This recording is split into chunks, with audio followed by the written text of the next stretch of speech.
Yes, you heard it right. Australian cruise ship Sydney met with a German-made cargo ship in the Pacific and had a fierce fight. Sydney, who originally wanted to catch up with the other side with a shipwreck, was attacked by this German cargo ship when it approached. He didn't expect the cargo ship's firepower to be so terrible. After 30 minutes of fighting, the ship eventually sank near the west coast of Australia. On December 3, 1940, the most modernized German auxiliary cruise ship, Sydney, left Gothenburg and headed for the Atlantic. After entering the British territory, Captain Anton Dutmos ordered to raise the flag of the Soviet Union and hide the cannon on the ship. Although this assault ship looks harmless, the firepower of its equipment is not to be underestimated. The ship is equipped with 2 anti-tank guns and 5 20mm high-fire cannons. In addition, it also has 6 torpedo launchers and carries 24 torpedoes. Captain Anton Dutmos was not satisfied with the traditional warfare and applied for an additional 390 construction portable torpedoes in case of emergency. He also equipped 2 Arado 96A1 reconnaissance aircraft to assist Lutz in more efficient discovery of prey. I have to say that these changes really made Lutz generous. Just 2 months after entering the Atlantic, he inherited 5 British auxiliary ships. This successful strategic plan was not well received half a year ago and was almost denied. As early as August 1940, with the expansion of the small Baga in the Pacific as if it were midday, Hitler, who was far away in Europe, also decided to send warships to attack Allied merchant ships around Australia to carry out the promise of the German-Japanese military alliance. But at this time, due to the great difference in the strength of the fleet, it was necessary to go out of home in order to carry out the reconciliation. So the method of disguising the merchant ship was reintroduced by some old military officers. But it seems that the conditions on the sea are very different at this time. The widespread use of reconnaissance aircraft also makes it difficult to disguise the merchant ship, and the German Navy commander, Riedel, could not decide between the two opinions. But later he gave up after all. Anyway, it's just looking for a few broken ships and adding some eliminated weapons. Anyone who wants to go can be inherited.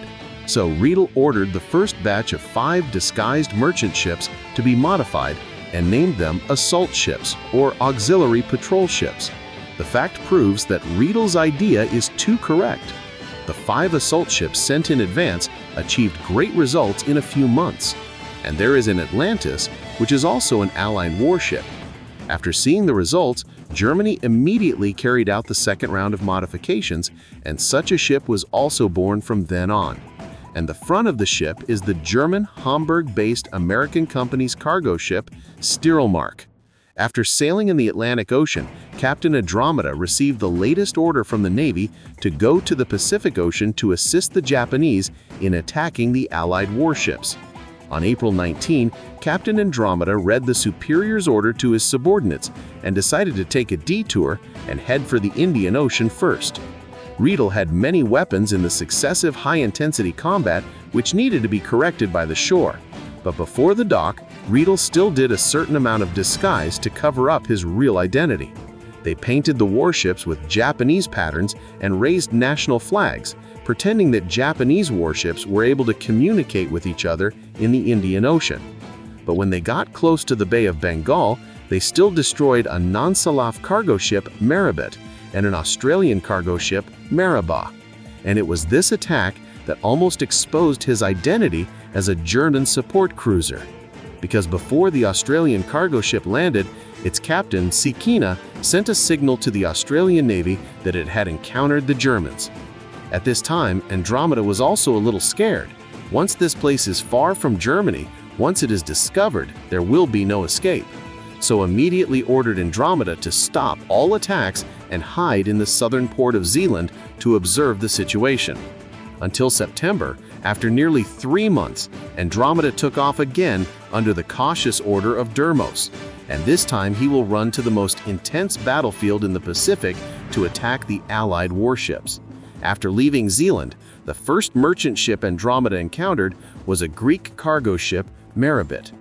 There is no doubt that it has also become Andromeda's goal, and this cargo ship will also be the last one to reach the Australian waters. But there are many Allied warships here, which also makes it afraid to move forward and has to continue to search for opportunities in the Indian Ocean. But the previous Australian merchant ship, Marabit, sent a signal after the attack to alert the Allied forces and then made a response to send Andromeda, which had just returned from the Mediterranean Sea, to Andromeda. On April 19, the Malayan soldiers reported that Sydney had received news of escorting the cargo ship to Zealand.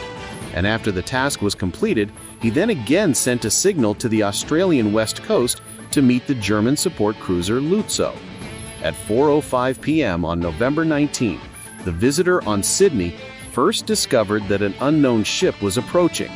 He then reported this situation to Captain Joseph Burnett, warning him to immediately order the Black Shadow to dock in order to find out the truth. And at this time, Lutzow also found this unfortunate guest. But at this time, Captain Dutmos was not panicked because he was on his ship with the Dutch flag on it. But in order not to get into trouble, Dutmos also ordered Lutzow to change course and try to stay away from this Australian ship. But he didn't know that it was his action that alerted Sydney. He only saw him driving away from Malé and sending signals to let him show his identity, but Lutzow did not respond. At 5:25 p.m., Sydney, with a relatively high speed, had caught up with Lutzow. At this time, the two ships were only less than 2 kilometers apart, and Sydney sent out a message again to order Lutzow to quickly show his identity. He could not escape the sight of Captain Lutzow's secret identification code, but Sydney, receiving the message, could not interpret it. At this time, Captain Joseph Burnett finally understood that this was an enemy ship. And at this time, Lutzow also removed his disguise and raised the German flag and fired at Sydney first. Despite Sydney's follow-up strike, it was obvious that the Germans' accuracy was significantly worse. Sydney was hit by multiple missiles in just a few minutes of the war and was seriously injured. And this also led to Sydney's subsequent firing effect getting worse and worse. When the two sides were at war for 10 minutes, Sydney was hit by 2 torpedoes again. At this time, due to the loss of the boiler, the original speed of the lead was also gradually slowing down. Burnett, who was in a hurry, had no choice but to order Captain Lutzow to drive away Marie and try to strike. But at this time, Captain Lutzow was still firing at full power.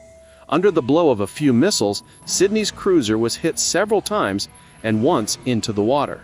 Fortunately, the gunner on Sydney finally hit Lutzow several times, and his weak ship could hardly resist the huge power of the missile explosion. At this time, both ships were seriously injured, but no one retreated. They still used torpedoes and other weapons to counterattack, and then a torpedo battle broke out. At 6:09 p.m., both ships were on fire, and the fire was getting worse and worse. Lutzow, who had a lot of water mines, abandoned the ship first under the order of Dutmos. Before leaving, Dutmos also decided to blow it up to avoid being captured by the Allied forces and discovering its communication password. And just when Lutzow was detonated, Sydney was in a worse situation. The ship that had sunk into the water could not support the continuous march and broke up directly.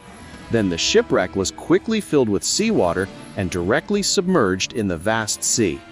And because of the incident, all 645 people were suddenly killed.